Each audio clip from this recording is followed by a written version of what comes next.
Yeah, so Monika, can you elaborate this further from European perspective, please? Well, yes and no. First of all, thank you for the introduction earlier.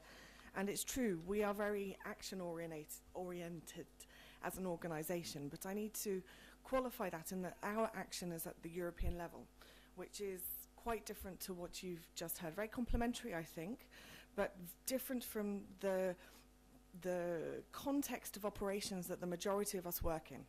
And that's because Brussels in itself is a very specific context, and for particular reasons, which I'll elaborate a little bit in a minute, the normal rules in terms of applying some of these policy, principles do not apply. So first of all, just a little bit about us with the European Public Health Alliance, which you already heard.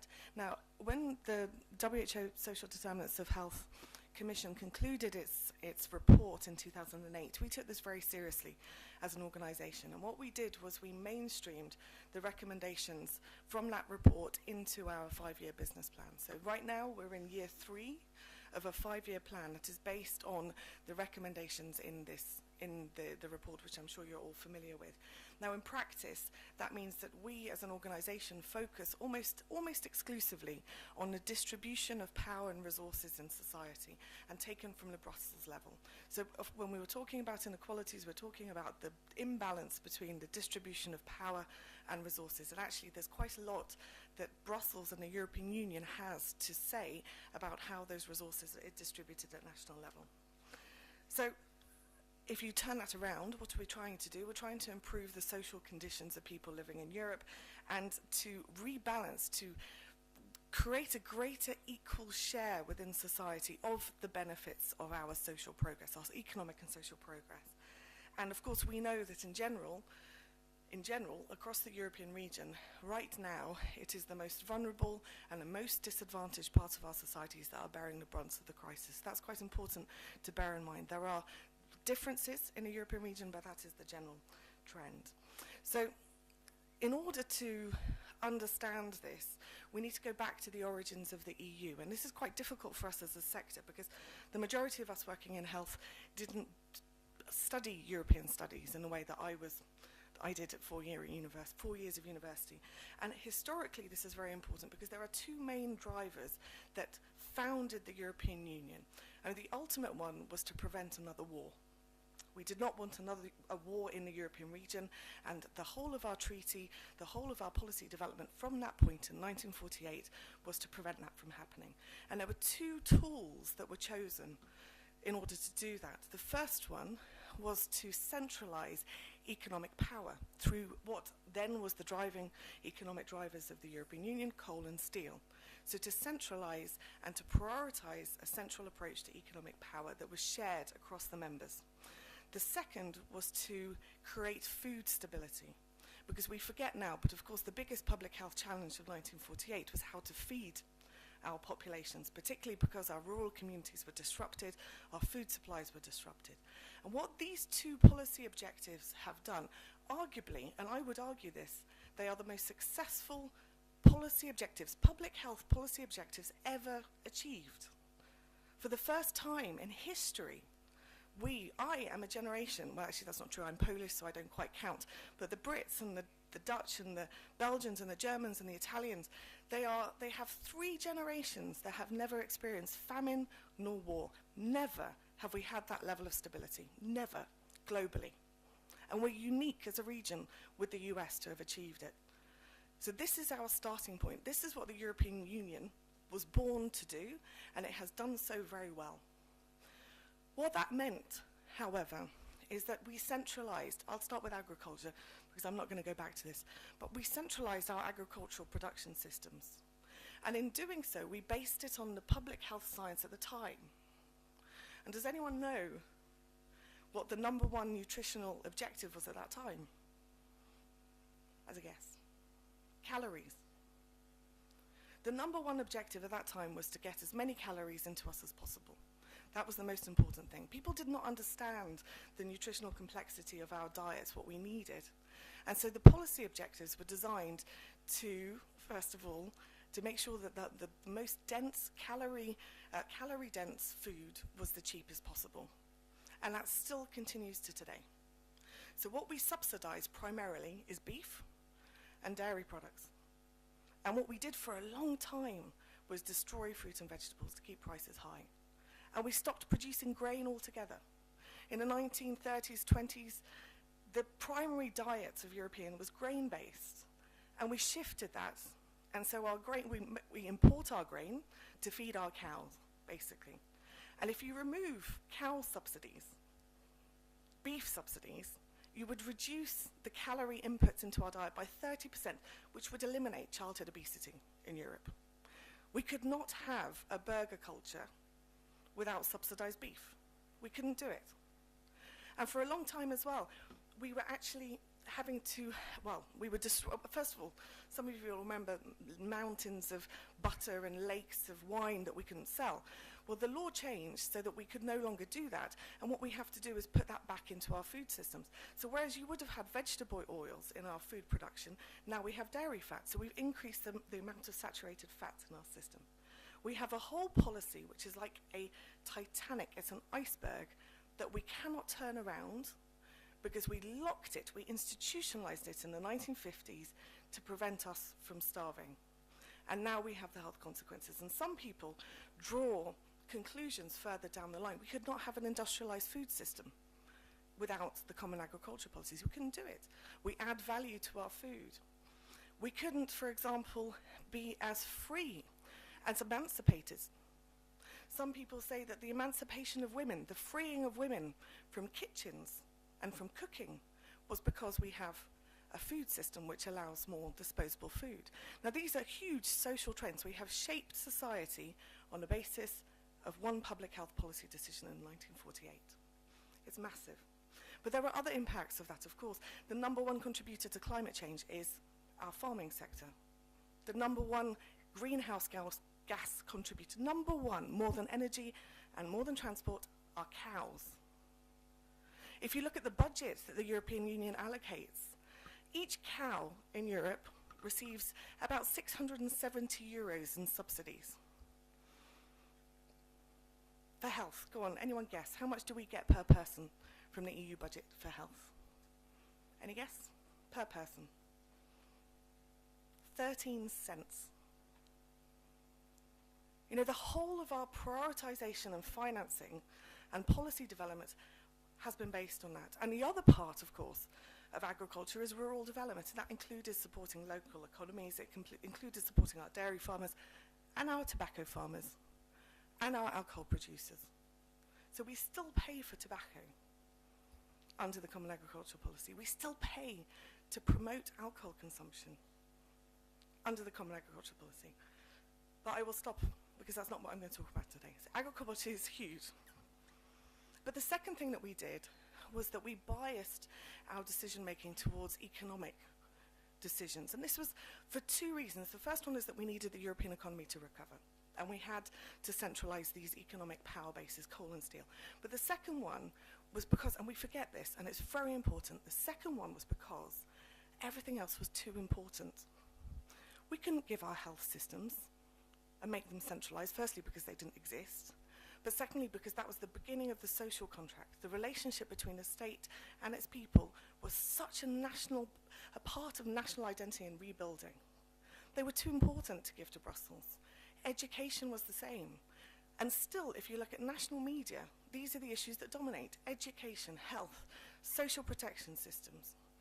When you get to Brussels, as I did 11 years ago, as a young political scientist and lawyer who was looking for a career, people told me, why are you interested in health? That's not very important. If you want to make a career in Brussels, you go into transport or environment, one of these sexy, powerful arenas. Who's interested in health? And I realized that over the 50 years of the European Union, we've developed a culture, a political culture in Brussels that does not understand that health matters to people. And this is really, really important for a number of decisions that have moved on since then. And we've institutionalized siloed decision-making. So we just had a fantastic example from Estonia about intersectoral working. In Brussels, that's very difficult. It's very difficult. We have institutionalized silos, and we continue to do so. So we remove some of this natural, cooperative, social people-based working in order to favour a governance process which actually does not work in our interests as health. And member states continue to guard this competence very jealously. And here, as an organisation, we're starting to think about the dichotomy that we have at the European level, where we have and we heard this very, very clearly in Professor Mackenbach's presentation this morning. We have some parts of our region that are doing very well in health, that have managed to protect themselves from the impact of the crisis and other issues. And then we have other parts of our region that really need support. And actually, we're increasingly aware as an organisation that perhaps this is not possible from a single policy process in Brussels, that we need different types of approaches for different parts of our challenges. But again, I'm not going to talk about that any further.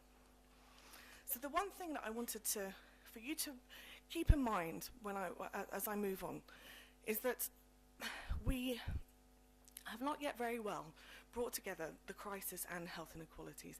And actually, they're part of the same process. They're part of the same process. Health inequalities have been growing for decades. And the crisis in some areas of economic thinking is a natural outcome of the growing inequalities and the underlying economic problems and challenges that we have. And this is very important. So when we talk about the inequalities, when we talk about the crisis, it's the same problem. Look at the parts of Europe that has the lowest parts of inequalities, and we have the lowest impact of the crisis. That's not a coincidence. And what has that meant? We've heard this already. In some parts, we've had devastating cuts in childcare, the elderly, care for adults, education and remedial, teaching, social protection, social inclusion, poverty, discrimination, and functioning, participating civil society. These are the areas that have been first to cut. And the arts is there, but that's not necessarily as relevant for us. Now, there's one thing that all of these sectors have in common. They're all large employers of women. This crisis and inequalities has a face, and it has a female face. And we have prioritized the sectors, or we have not prioritized the sectors that we do not see as adding value to our societies, as adding value to our economies. And this is very important. And given that we know that that women are less powerful, have less levers for change, this has exacerbated and does not help the targets that try to do this. And this impact of gender is quite difficult, and it's quite difficult for us to accept. And yesterday I was struck in the opening plenary by the Lithuanian education minister. And I don't know if you recall, but I challenged him on his point about the type of jobs that we're attracting, because he was talking about multinational, high-value, high-skilled professional jobs. And there are very few multinationals that can do this. And actually, we have a very good example of a country that tried, and that's Ireland. Ireland did everything it was supposed to do. It was hailed as a success story. It attracted multinational, top-end industries in order to invest in it. And the moment that was no longer possible, bang. It was not a sustainable model. And when I was working for Liverpool in structural funds before accession, so this was at the time when Liverpool was one of the poorest regions in Europe, we saw that the investment in human capital, the social side of structural investment, was going to these high-tech industries. But the problem with that is that if I was made redundant tomorrow, I wouldn't be a biochemist next week. When you're looking at deprived populations that need immediate support, we cannot be planning on an education level that takes a generation. So we have competing policy objectives and policy tools, and part of that is what we consider to be a valuable part of the economy. And we absolutely must recognise that it's okay to be a care assistant, that we don't need everyone to be a biochemist, that it's okay to work in a coffee shop, that we don't need everyone to be an engineer. And in fact, working in a small organisation, I'm sure many of you will recognise this, my biggest challenge as an employer is to find a good personal assistant.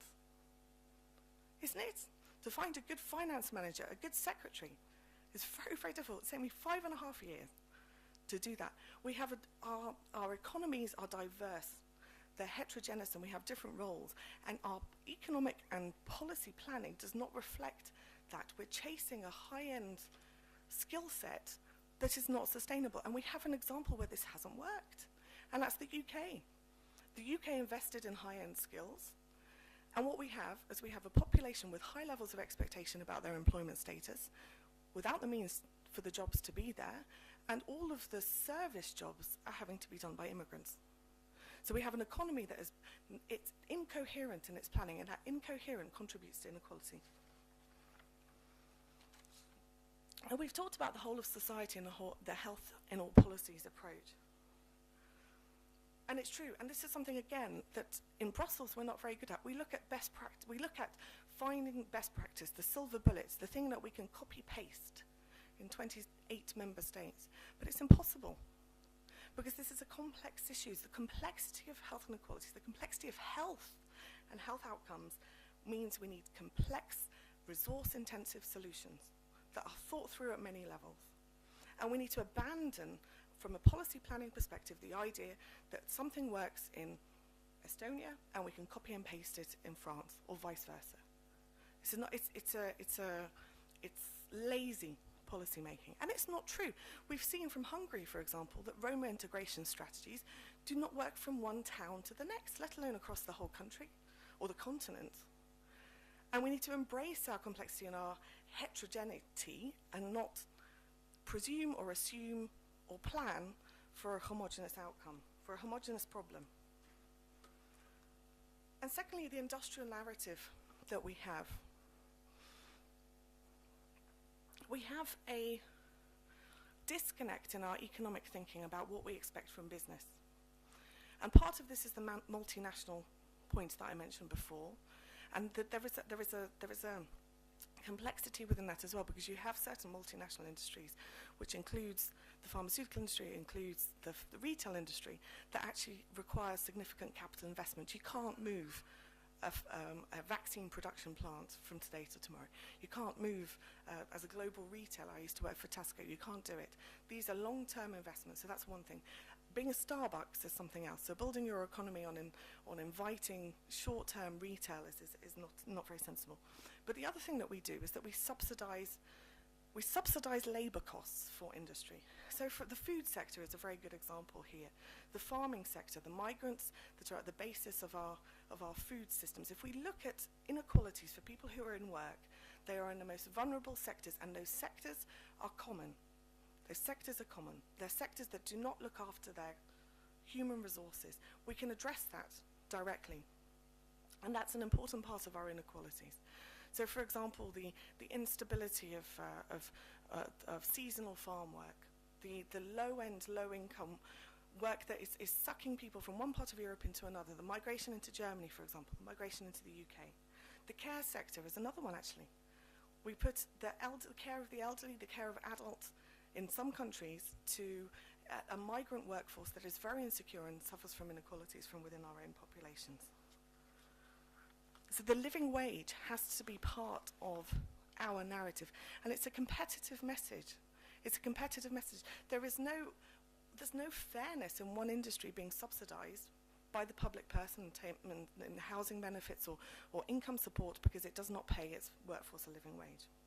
We need to understand that the private sector and employment is not enough. The good quality employment is a value that has to be moved throughout our narrative around employment and growth. And we need to be a bit better about differentiating between the mitigation of health inequalities and tackling the root causes of inequalities. And these root causes are going back to the root causes of poverty and unequal distribution, the prioritization of capital over people. We have somehow forgotten that the center of our economies are people, not numbers. And this translates itself in terms of how we measure social progress and success. The transfer of wealth, we have seen, if you look at the IMF graphs over the last 20, 30 years, you see a transfer of wealth from the public sector to the private sector. Again, this is not a coincidence, it's part of the same economic trends. So when we talk about us having run out of money, it's not true. We're just not very good at getting money back into the public purse. The proportion of the burden of taxation, the financing of our health and social care system lies in an unstable and unsustainable part of our economies.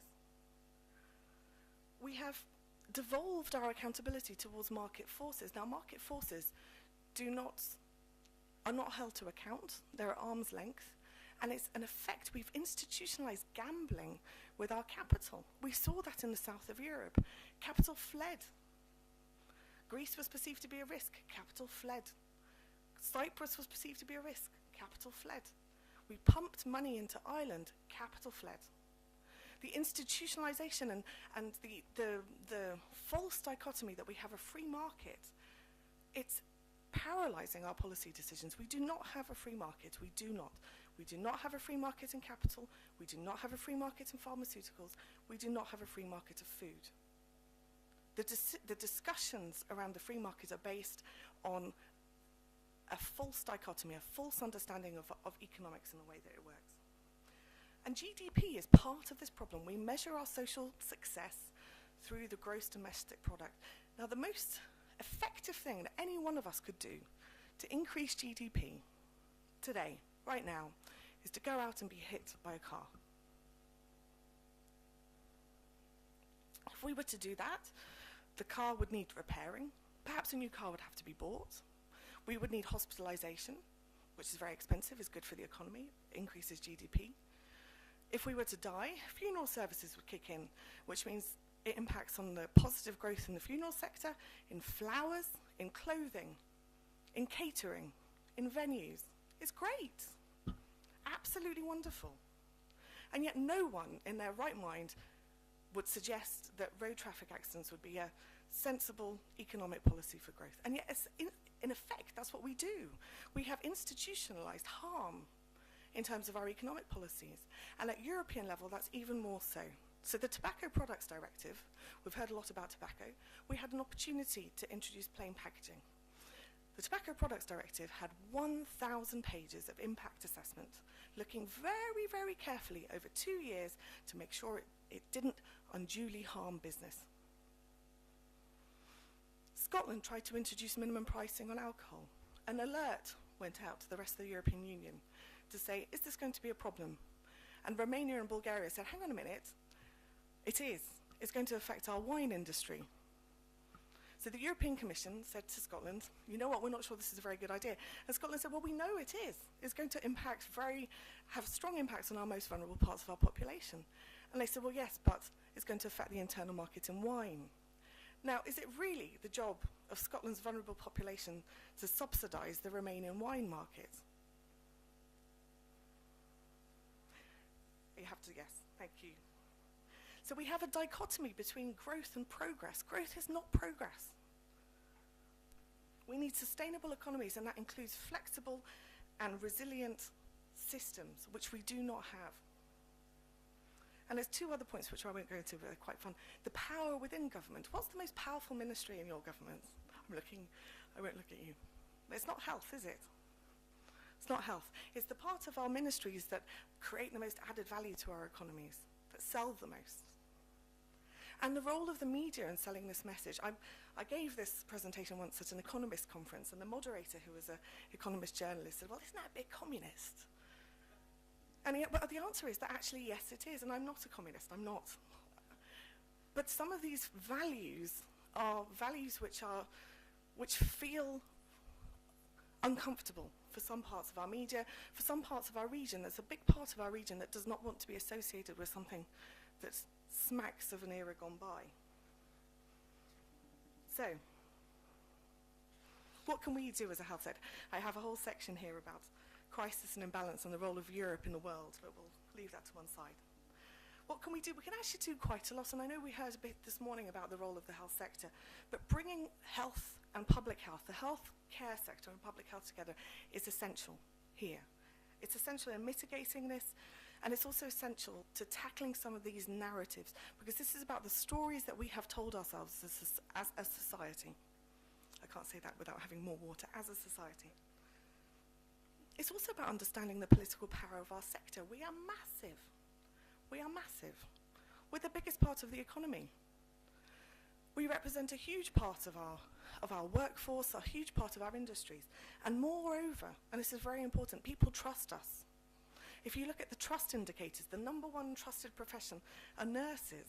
Number one. At the bottom, I believe, are journalists and politicians.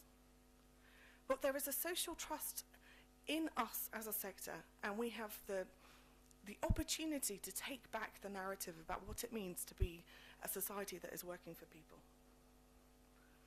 We must recognize ourselves as actors and not just observers. We're very good in the health side to say this is the problem and we can see these trends and this is the impact. But that's not enough. We need to learn how to act to tackle this and not just observe. And we need the workforce that can do that. I'm not saying that everybody should be a politician, not at all.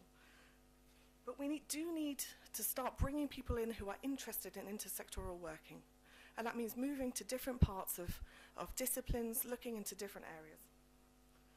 Law, political science, governance, for example, very important that we're not very good at. We're getting better at economics, but we're still not there. And the final one, and I'll stop, is the public space. Because some of this is about communication and advocacy and taking these messages outside of the health sector. And you know what, that's really quite uncomfortable. As someone that sits in the public space, you're attacked by industry actors. You're called a communist. I've had articles written about me in the right-wing libertarian press. I know a senior colleague from Italy was accused, he wanted to enter into politics from public health and he decided to step back because he found it very uncomfortable because people hate politicians. And I'm not saying that we should be all politicians, but we are in a time of extraordinary change, and one of those changes is technology. And we have an opportunity, we have a democratization of information, and we all have an opportunity and perhaps a responsibility to make sure that we get our narrative out. But that also means, as a sector, that we need to make sure that we're supported when we do so, because it is uncomfortable. Thank you. Thank you, Monika. It was really provocative and very encouraging.